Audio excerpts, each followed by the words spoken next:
Many aspire to reach the upper echelon of the healthcare industry, but few are able to successfully navigate the corporate ladder.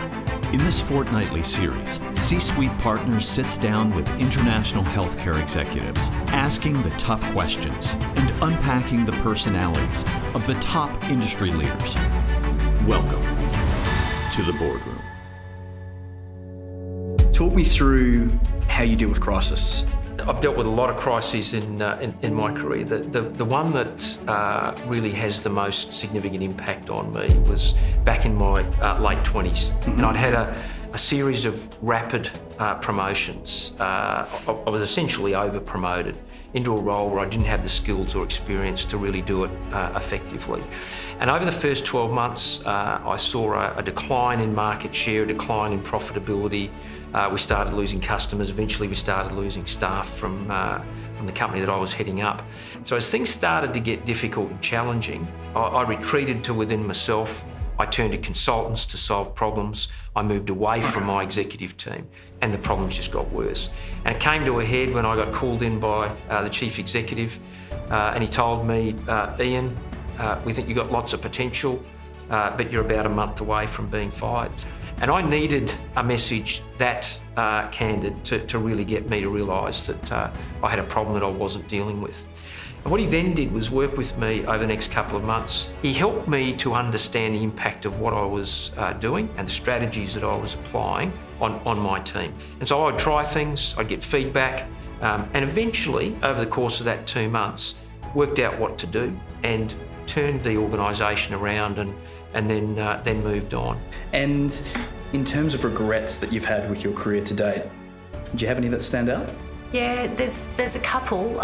The main one I think has been staying in the wrong organisation too long. When I was in a role, I kept on trying to make it work for probably 12 months longer than I should have. Yes, and okay. You know, in hindsight, I just should have been at peace with the fact that it wasn't a good fit for me. Well, it's a common problem, isn't it, at an executive level? It is, and people often have a lot of resilience and a lot of commitment to what they're doing and to their teams, and feel a commitment to stay and try to make things better. But often you get 12 or 24 months down the track and you just think, look, it would have made a lot of sense actually to leave it at an earlier point in time and to let somebody else fill those shoes.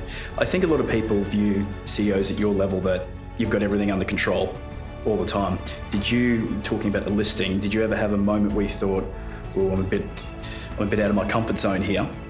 Oh, I don't think you're being honest with yourself or you're human if you don't have your moments where you feel as though, not so much out of your comfort zone. I think there are moments where you just feel swamped. You know, CEO is a bit like being a maestro. You've got to be careful not to you can't join the band. Okay. You know, otherwise you just won't get your job done. Yeah, that makes sense. The orchestra. 10 years previous, what advice would you give yourself? Well, 10 years ago was the GFC, it was 2008. It was. So in my career, that year sort of started a year of turbulence in the business I was working in. So I would have given myself the advice to embrace that and learn from it. I realise now, looking back, that those experiences are the experiences from which I've grown as a executive, developed the most. You don't learn through the good times, you learn through the tough times. What's your insight from an MBA to experience in terms of where do you think, where do you think it falls in terms of importance, that education? Oh, education I think is quite critical. Okay. But at the end of the day, it is probably more than anything else an indication of your application, how you get your research skills, your skills in dealing with the technical side of what you do. If you can't translate that into on-the-ground doing things, you've got a major problem. And obviously, over my career, I've dealt with a lot of very smart people, a lot of not only MBAs, but PhDs, and some very highly qualified people. Some are exceptional, some probably leave a little bit to be desired because they can't actually translate it into the day-to-day things that need to happen, or they can't get on with people.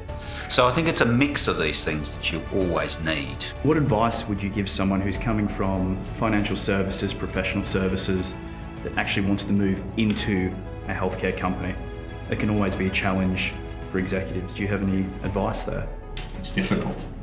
Okay. I think it's important to realize that an advisor plays an important role in identifying important strategic opportunities and helping realize them for their clients.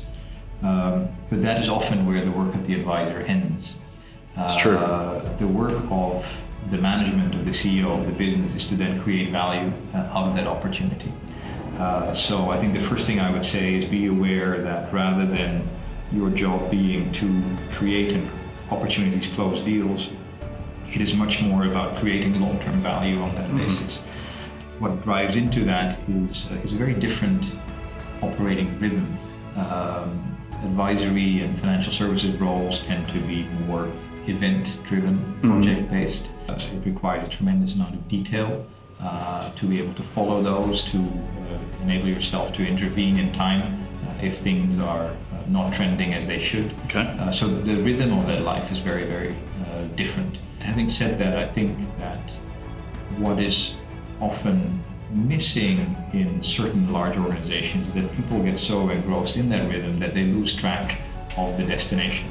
And I think a benefit that perhaps people who come from more of an advisory and strategic world have is a more natural inclination to think long term, to think about what I'm doing actually contributing to. Is it even productive? Yes, it is useful. Yes, I'm used to having this monthly review meeting about this topic, but is this topic in itself even, materially contributing to where we want to go? Yes. And I think that is a very, very useful attribute that people with that background can bring to a business. You've obviously got a broad skill set. What do you look for executives coming in to work for you? I think if you look at some of the executives that have come through the ranks over the years, they've been very much technically capable operators.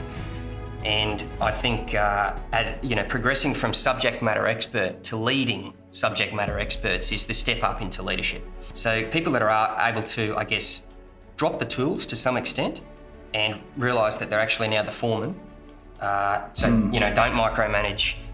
It's so important not to micromanage people. I think you need to be able to empower your staff and know that they need to know that you've got their back.